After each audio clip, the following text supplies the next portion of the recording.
Hello everyone, आपका एक बार फिर से वेलकम करते हैं आज के हमारे इस फ्रेश वीडियो पे। तो आज इस वीडियो के अंदर मैं आपके साथ डिस्कस करूंगा best multi cap mutual fund के बारे में।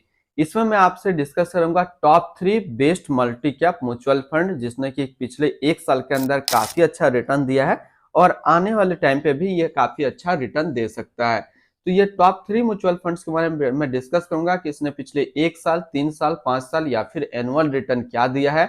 आज के डेट में इसका एक एनएवी का प्राइस क्या है, ये कितनी स्टार रेटिंग म्यूचुअल फंड है, इसमें मिनिमम एसआईपी अमाउंट आप क्या लगा सकते हैं और इसका फंड साइज क्या है। साथ ही साथ मैं आपसे डिस्कस करूंगा कि इस म्यूचुअल फंड के अंदर कौन कौन सा स्टॉक लिस्टेड है और अगर आप इस म्यूचुअल फंड में कुछ पैसा जमा किए होते तो पिछले एक साल, 3 साल, 5 साल के अंदर आपको क्या रिटर्न देखने को मिलता। तो सब चीज ए टू जेड मैं यहाँ पे top 3 multi cap mutual fund के बारे में आपके साथ डिस्कस करता हूँ। वीडियो स्टार्ट करने से पहले एक छोटा सा नोटिफिकेशन आपके साथ शेयर करना चाहता हूं।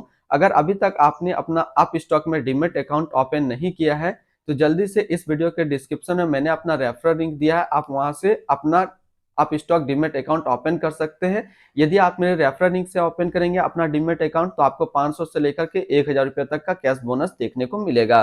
तो चलिए हम लोग best multi cap mutual fund के अंदर मूव करते हैं और सबसे पहला मल्टी कैप जो है उसको देखते हैं। तो सबसे पहला जो म्यूचुअल फंड आता है मल्टी कैप के अंदर वो है कोटक मल्टी कैप फंडाइड ग्रोथ।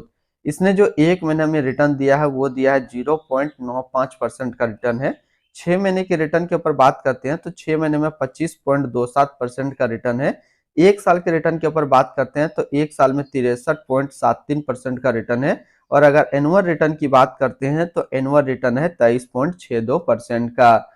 अब इसके बारे में हम लोग थोड़ा सा नॉलेज देखते हैं तो आज के डेट में इसका एक एनएबी का प्राइस है 16 रुपया 98 पैसा।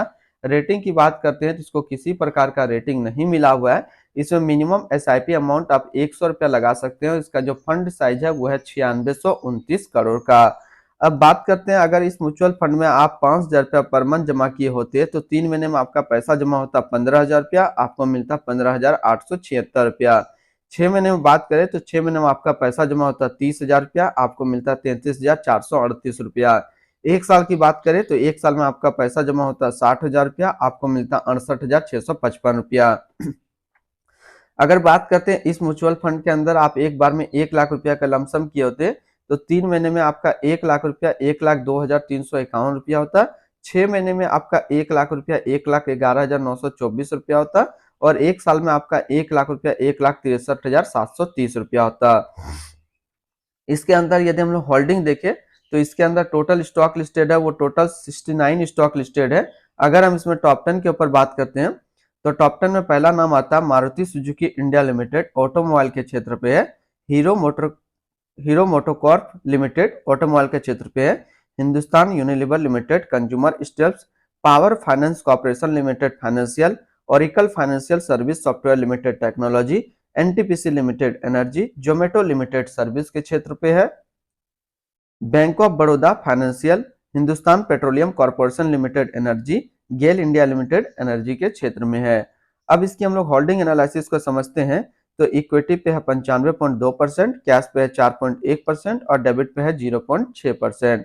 अब इस इक्विटी को यदि सेक्टर वाइज देखते हैं हम लोग तो फाइनेंशियल पे है 17.7, एनर्जी पे 13.3, ऑटोमोबाइल पे 12.3, कंज्यूमर स्टेल्स पे 12.2, सर्विस पे 9.4, टेक्नोलॉजी पे 8.7, अदर्स पे 8.3, कंस्ट्रक्शन पे 6.9, कैपिटल गुड्स पे है 6%। इसके साथ साथ हेल्थ केयर पे है 5.2%। अब इसकी एडवांस रेशियो की बात करते हैं तो इसका प्राइस टू अर्निंग रेशियो 18.87 और इसका पीवी रेशियो 3.06। अब इसकी मिनिमम इन्वेस्टमेंट अमाउंट की बात कर लेते हैं हम लोग। यदि आप मिनिमम लमसम करना चाहते हैं इस म्यूचुअल फंड के अंदर तो आप मिनिमम लमसम 100 रुपया का कर सकते हैं और मिनिमम एसआईपी भी इसमें 100 रुपया का सेट किया गया है। अब हम लोग बात कर लेते हैं इसकी एक्सपेंस रेशियो का तो इसका एक्सपेंस रेशियो है 0.40%। एग्जिट लोड की बात कर लेते हैं, यदि आप एक साल के अंदर अपना इन्वेस्टमेंट का 10% से ज्यादा निकालते हैं तो आपको 1% का यहाँ पे एग्जिट लोड देना होगा। और स्टम्प ड्यूटी की बात करते हैं तो स्टम्प ड्यूटी है 0.005%। तो पहला मल्टी कैप म्यूचुअल फंड जो हम लोगों ने डिस्कस किया वो है कोटक मल्टी कैप फंड। अब चलिए दूसरा मल्टी कैप म्यूचुअल फंड हम लोग डिस्कस करते हैं।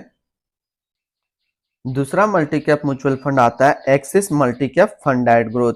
इसने जो एक महीने में रिटर्न दिया है वो दिया 0.41% का रिटर्न है। 6 महीने के रिटर्न के ऊपर बात करते हैं तो 6 महीने में 21.71% का रिटर्न है।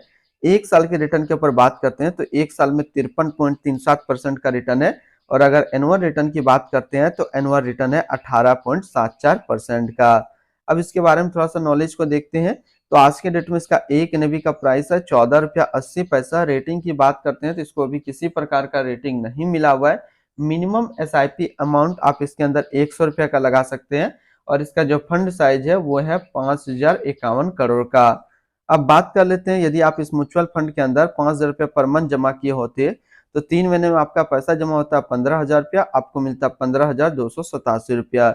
6 महीने में बात करें, 6 महीने में आपका पैसा जमा होता है 30,000 रुपया, आपको मिलता 32,498 रुपया। एक साल में बात करें तो एक साल में आपका पैसा जमा होता है 60,000 रुपया, आपको मिलता 72,234 रुपया।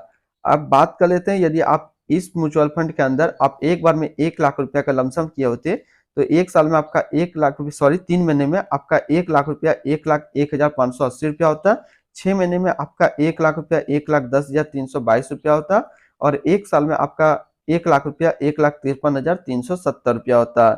इसके अंदर यदि हम लोग होल्डिंग देखते हैं तो इसके अंदर जो टोटल स्टॉक लिस्टेड है वो टोटल 79 स्टॉक लिस्टेड है। अगर हम इसमें टॉप 10 की बात करते हैं तो टॉप 10 में पहला नाम आता है आईसीआईसी बैंक लिमिटेड, फाइनेंशियल क्षेत्र में है। टोरेंट लिमिटेड सर्विस क्षेत्र पे है।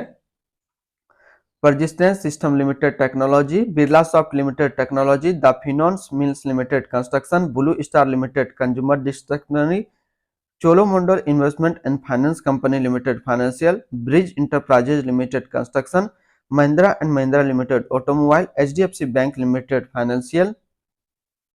इसकी होल्डिंग एनालिसिस को देखें तो इक्विटी पे 98.7% और डेबिट पे है 1%, कैश पे है 0.4%। अब इस इक्विटी को यदि सेक्टर वाइज हम लोग देखें तो फाइनेंशियल पे है 18.1, ऑटोमोबाइल पे 14.5, अदर्स पे 13.9, टेक्नोलॉजी पे 13.4, कंस्ट्रक्शन पे 10.9, हेल्थ केयर पे 10.7, कैपिटल गुड्स पे 6.7, सर्विस पे 6, एनर्जी पे 5.8%। इसकी एडवांस रेशियो की बात करते हैं तो इसका प्राइस टू अर्निंग रेशियो 32.68 और इसका पीवी रेशियो 5.32।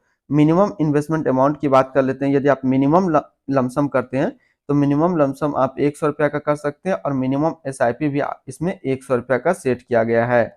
अब हम लोग बात कर लेते हैं इसकी एक्सपेंस रेशियो का, तो इसका एक्सपेंस रेशियो 0.88%। एग्जिट लोड की बात कर लेते हैं, यदि आप 365 दिनों के अंदर यानी कि एक साल के अंदर अपना इन्वेस्टमेंट का 10% से ज्यादा निकालते हैं तो आपको 1% का एग्जिट लोड देना होगा। और स्टम्प ड्यूटी की बात करते हैं तो स्टम्प ड्यूटी है 0.005%। तो दूसरा मल्टी कैप म्यूचुअल फंड हम लोगों ने डिस्कस किया जो कि है एक्सिस मल्टी कैप फंड। अब चलिए तीसरा मल्टी कैप म्यूचुअल फंड हम लोग डिस्कस करते हैं।